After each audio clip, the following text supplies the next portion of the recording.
नमस्कार, खबर उत्तराखंड में आप सभी का स्वागत है। मैं हूं आपके साथ यशी शुक्ला। रुक करेंगे खबरों का, लेकिन उससे पहले एक नजर सुर्खियों पर। बजट खर्च बनेगा विभागों के प्रदर्शन का पैमाना। सीएम धामी ने कहा विभागों के लिए अलग अलग मानक होंगे तय। उत्तराखंड में त्योहारी सीजन में मिलावटखोरों पर कसेगा शिकंजा। सीएम धामी बोले हर घर की थाली शुद्ध रहे। मिठाई डेयरी उत्पादों की सैंपलिंग जारी। केदारनाथ यमुनोत्री 23 अक्टूबर और बद्रीनाथ धाम के कपाट 25 नवंबर को होंगे शीतकाल के लिए बंद।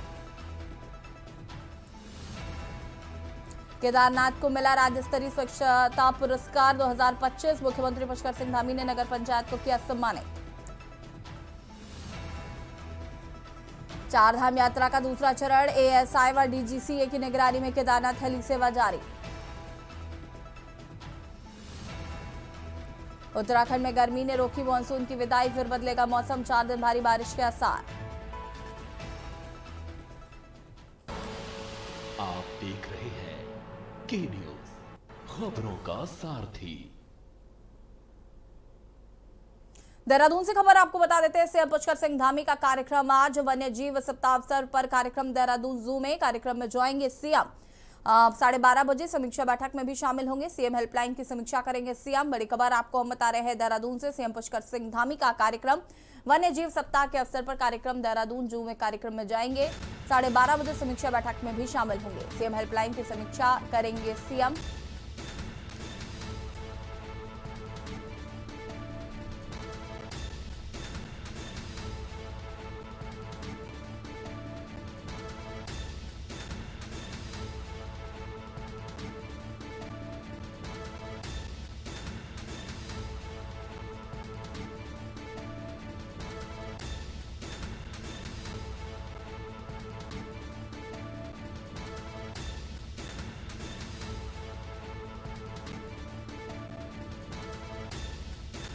सीएम हेल्पलाइन की भी समीक्षा करेंगे मुख्यमंत्री।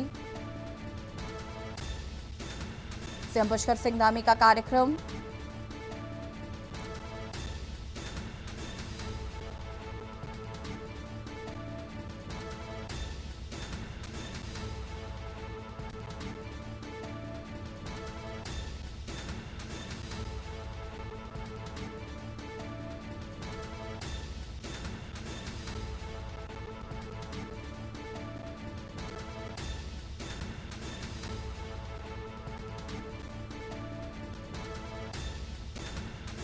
देहरादून जो कार्यक्रम में होंगे शामिल। 12:30 बजे समीक्षा बैठक में शामिल होंगे।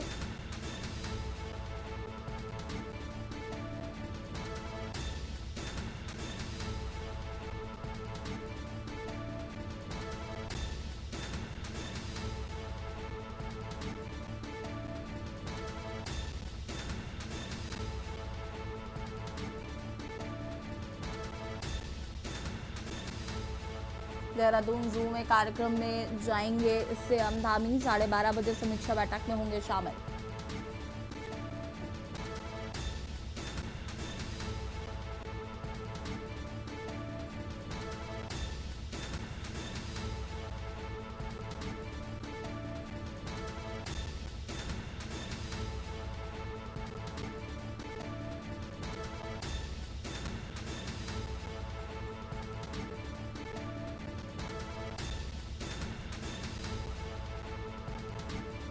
और इसी खबर पर ज्यादा जानकारी के लिए संवाददाता शिवनारायण हमारे साथ जुड़ चुके हैं। शिवनारायण जी, क्या कुछ जानकारी है मुख्यमंत्री पुष्कर सिंह धामी के कार्यक्रम को लेकर?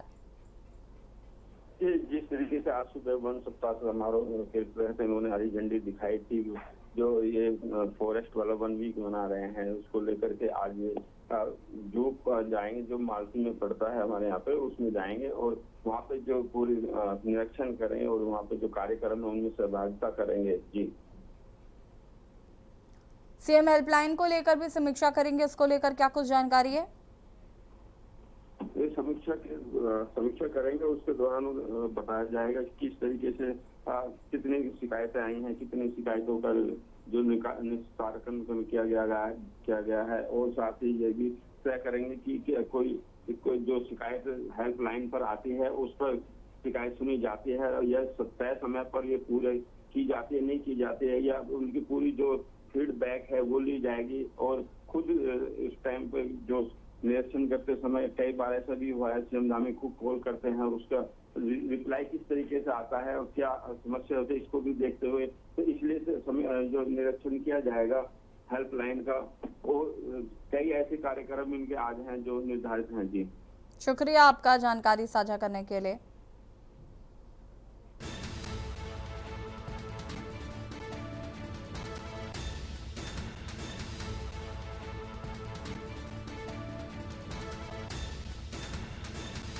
सीएम पुष्कर सिंह धामी का कार्यक्रम आपको बता रहे हैं। वन्य जीव सप्ताह के अवसर पर कार्यक्रम।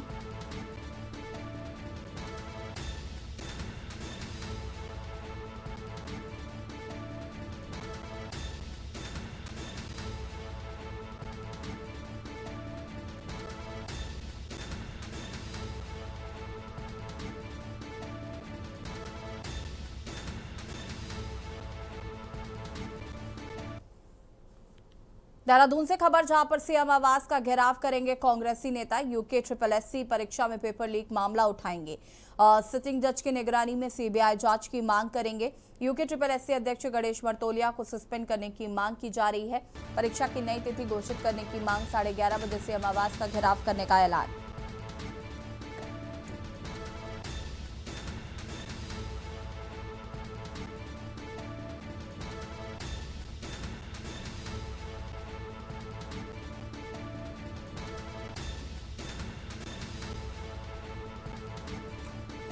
सिटिंग जज की निगरानी में सीबीआई जांच की मांग।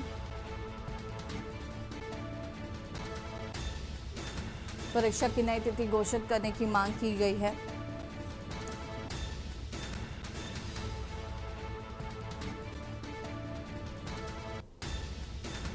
सीएम आवास का घेराव करेंगे कांग्रेसी नेता।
यूके SSSC अध्यक्ष गणेश मर्तोलिया को सस्पेंड करने की मांग। सिटिंग जज की निगरानी में सीबीआई जांच करने की मांग की जा रही है।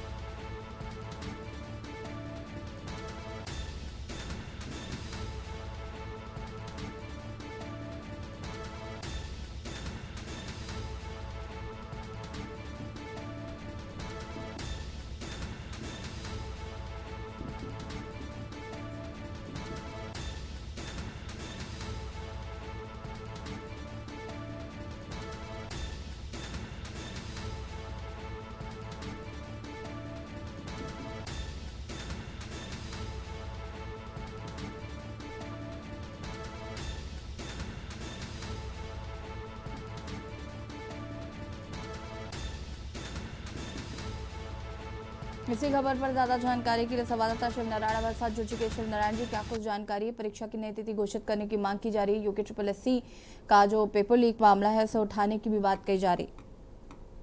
देखिए, मैं बताना चाहूंगा जिस तरीके से लगातार जो छात्रों द्वारा पेपर लीक मामले को उठाया गया था, तो उसमें कांग्रेस ने भी समर्थन दिया और कई पार्टियों ने वहां जाकर के समर्थन दिया था, हौसला अफजाई की थी कि पेपर लीक मामले को लेकर के उठाया जाए प्रदेश भर में। इसको लेकर के बेरोजगार संघ के द्वारा भी कई प्रोग्राम किए गए थे जो पूरे प्रदेश भर के जिलों में चलाया गया था। और वहीं कांग्रेस ने भी अपने जिले भर में, पूरे जिले में, पूरे प्रदेश के अंदर सभी जिलों में इन्होंने धरना प्रदर्शन किया था पेपर लीक के मामले को लेकर के। लेकिन जब 8वें दिन कहीं ना कहीं एक ये देखने को मिला कि ये मामला तूल पकड़ता जा रहा है, तो जो राज्य सरकार है पुष्कर सिंह धामी खुद जो धरना स्थल पर गए थे, वहां जाकर के छात्रों से बात की थी और बात करने के बाद इनको मना लिया गया था। क्योंकि एक तरफ जिस तरीके से दशहरा आ रहा था, तो उस वहां पे जो जहाँ पे धरना स्थल था वहां पे उसको लेकर के कि कहीं ना कहीं कुछ यहाँ पे भीड़ आएगी और इनको देख के इस तरह कोई घटना ना घटे, इसको लेकर के उनको धरना समाप्त किया। उनको 10 दिन का टाइम भी दिया था। वहीं कांग्रेस इसको मुद्दे को अपना बढ़ा रही है और आज इसी को लेकर पहले पूर्व में ही घोषणा कर दी थी 3 अक्टूबर को सीएम कूच करेंगे, सीएम आवास कूच करेंगे और वहां पे जाकर के ये मुलाकात करने की कोशिश भी करेंगे। लेकिन जो आज इसका कार्यक्रम है, और भी कई इनके मुद्दे हैं जो प्रदेशव्यापी मुद्दे हैं, उनको लेकर के आज ये सीएम आवास कूच करेंगे। जी शुक्रिया आपका जानकारी साझा करने के लिए। 11:30 बजे सीएम आवास का घेराव करने का ऐलान किया गया है। सीएम आवास का घेराव करेंगे कांग्रेसी नेता।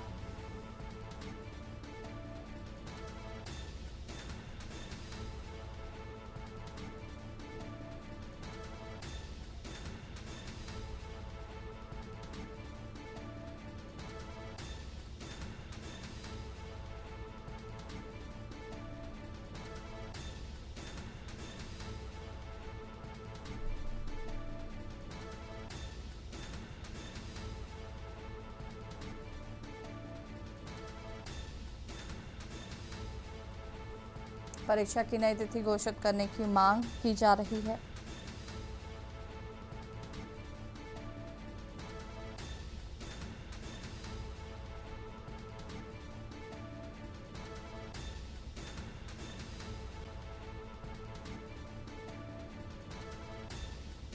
यूके SSSC परीक्षा लीक मामले में सिटिंग जज की निगरानी में सीबीआई जांच की मांग।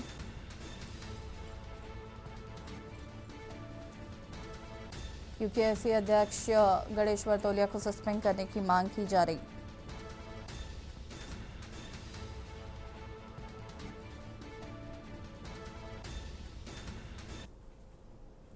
देहरादून से खबर आपको बता देते हैं, जहां पर चारों धाम के कपाट बंद होने की तिथि घोषित। 22 अक्टूबर को 11:36 पर बंद होंगे गंगोत्री धाम के कपाट। 23 अक्टूबर को सुबह केदारनाथ धाम के कपाट बंद होंगे। 23 अक्टूबर को सुबह 8:30 बजे कपाट होंगे बंद। 23 अक्टूबर को ही यमुनोत्री धाम के भी कपाट बंद होंगे। 12:30 बजे धाम के कपाट को बंद किया जाएगा। 25 नवंबर को 2:56 पर बद्रीनाथ धाम के कपाट होंगे बंद।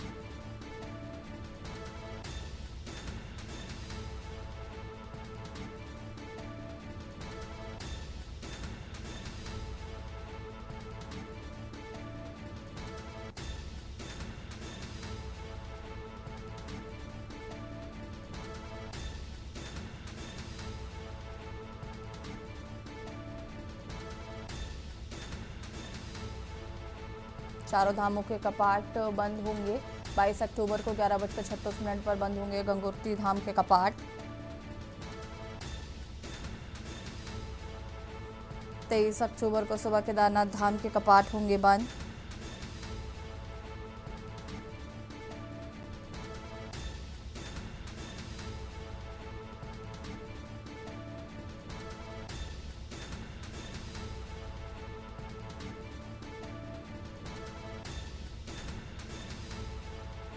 अक्टूबर 12:30 बजे धाम के कपाट बंद होंगे।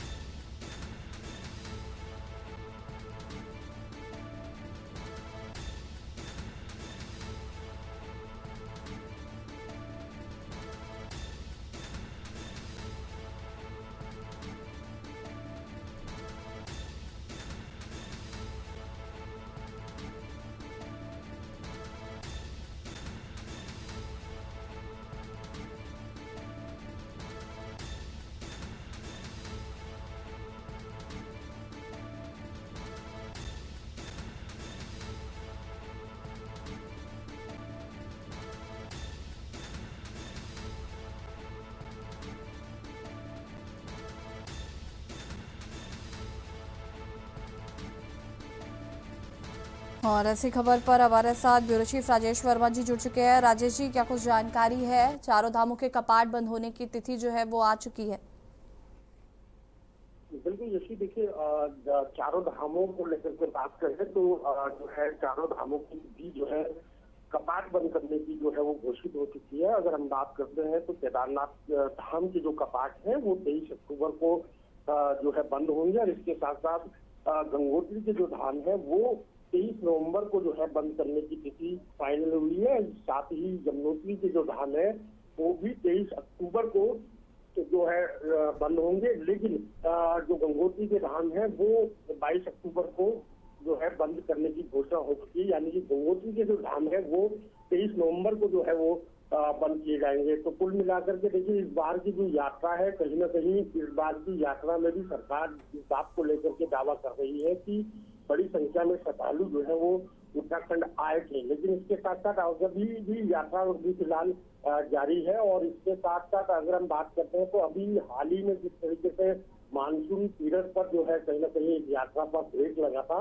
तो उस ब्रेक जो है अब फिलहाल जैसे मौसम की स्थिति सामान्य है, तो कहीं ना कहीं अब जो आंकड़ा है फिलहाल जो शेष बची जो यात्रा है उसमें कहीं ना कहीं बड़ी संख्या में श्रद्धालुओं के आने का जो सिलसिला है वो अब से जारी हो चुका है। तो ये फिलहाल ये बड़ी इस बात को लेकर के अपडेट है कि जो चारों धाम है उनकी जो तिथि है वो जो है 3 धामों की जो तिथि है खास तौर से वो अक्टूबर माह में समाप्त हो जाएगी, यानी कि कपाट बंद हो जाएंगे। और इसके बाद जो बद्रीनाथ धाम है उसके कपाट जो है वो 23 नवंबर को बंद होंगे, यानी कि 1 महीने बाद जो है बद्रीनाथ के कपाट बंद होंगे। तो लेकिन कुल मिलाकर के जो है जो यात्रियों का सिलसिला है आने का वो अब कहीं ना कहीं फ्लो पकड़ता हुआ नजर आ रहा है। बड़ी संख्या में श्रद्धालु जो है वो चारों धामों में दर्शन कर रहे हैं, क्योंकि मौसम भी अब सामान्य हो गया उत्तराखंड में। और इसके साथ साथ देखिए हवाई सेवाएं भी जो है वो दुरुस्त कर ली गई है, ताकि जो भी बाहर से श्रद्धालु आ रहे हैं उनको किसी भी तरीके की कोई परेशानी ना हो। जी, शुक्रिया आपका जानकारी साझा करने के लिए। और बता देते 23 अक्टूबर को सुबह केदारनाथ धाम के भी कपाट बंद होंगे। चारों धामों के कपाट बंद होने की तिथि आपको बता दें कि आ गई है।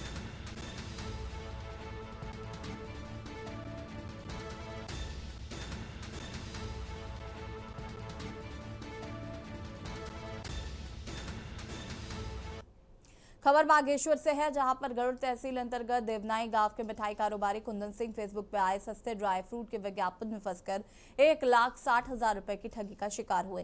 कुंदन सिंह एक साधारण परिवार से हैं। ऑनलाइन ठगी के बारे में कुंदन सिंह का कहना है कि सस्ते ड्राई फ्रूट के लबाब में विज्ञापन में कमेंट करने के बाद मेरा नंबर हैक करके साइबर ठगों ने मेरे खाते की जमा पूंजी 1,60,000 रुपए निकाल लिए। वहीं साइबर ठगी मामले में बागेश्वर अजय शाह का कहना है कि मामले की जांच चल रही है, जल्द ही साइबर ठगों को तक पहुंचा जाएगा।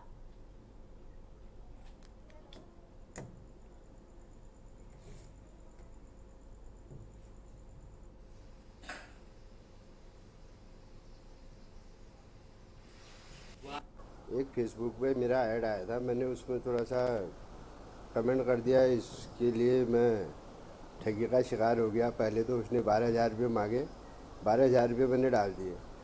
12,000 रुपये डालने के बाद उसने मेरे अकाउंट सीज कर दिया और अकाउंट हैक करके अपना एक कोड से मेरा नंबर ले गया। मेरा अकाउंट हैक करके उसमें से जितने भी पैसे पड़े थे 1,46,47,000 रुपये उसने सारे निकाल लिए। मैंने कार्रवाई करी, मैंने थाने में साइबर क्राइम में रिपोर्ट लिखाई, अपने यहाँ थाना बैजनाथ में रिपोर्ट लिखाई, सीओ के पास गया। अभी तक इसमें कोई कार्रवाई नहीं हुई है। देखिए, कुंदन देवनाई क्षेत्र गरुड़ में एक कुंदन सिंह सन ऑफ भोपाल सिंह जो कि दुकानदार हैं, उनके द्वारा दिनांक 10 सितंबर को थाना बैजनाथ में लिखित तहरीर दी गई, जिनके द्वारा उन्होंने उसमें अवगत कराया गया कि उनके द्वारा किसी ऑनलाइन फ्रॉडिंग में उनके द्वारा ड्राई फ्रूट मंगाए गए थे, जिसमें उनके द्वारा 1,34,000 रुपया भेजे गए थे, जिसमें उनको बाद में पता चला कि ये फ्रॉड हुआ है, जिसके संबंध में हमारे द्वारा थाने बैजनाथ में 20/25 अंडर सेक्शन 318(4) PNS के तहत कार्रवाई की जा रही है। खबर हल्द्वानी से, जहां ऐतिहासिक रामलीला मैदान में 140 सालों में पुरानी रामलीला में राज रावण वध के साथ ही उसका पुतला दहन किया गया। रामलीला कमेटी द्वारा आयोजित रामलीला के अंतिम दिन राम रावण युद्ध के पश्चात रावण वध किया गया है, जिसमें शहर के हजारों लोगों ने शिरकत की। बुराई पर अच्छाई की जीत। विजयदशमी के मौके पर विशालकाय रावण के पुतले को जैसे ही जलाया तो पूरा इलाका जय श्री राम के नारों से गूंज उठा।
और खबर उत्तराखंड में फिलहाल इतना ही। देखते रहिए K News India। नमस्कार।